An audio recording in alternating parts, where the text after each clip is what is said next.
Lagi nyo nang naririnig ang tungkol sa caloric deficit or calorie deficit. Para sa mga nagmamadali at walang attention span, ito ang video para sa inyo. Para sa mga may pasensya naman, para sa longer and more comprehensive explanation, meron akong full video dito sa aking channel. Pakihanap na lang, type nyo Dr. Dex caloric deficit or calorie deficit.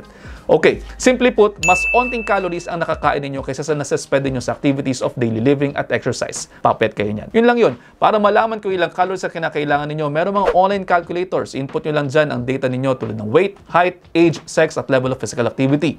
Makikita nyo dyan yung inyong mga maintenance calories. Yan yung kinakailangan ninyo everyday. Kung mas mababa dyan ang makakain ninyo everyday, mapupunta kayo sa caloric deficit. Lalo na kung nag-exercise ka. At yan yung nagpapababa ng timbang ninyo. Ngayon, kung ang tanong mo ay kung paano ka papayat sa tiyan mo o sa braso mo, exercise yan kapatid. At hindi natin matatarget yan na yan lamang yung papayat.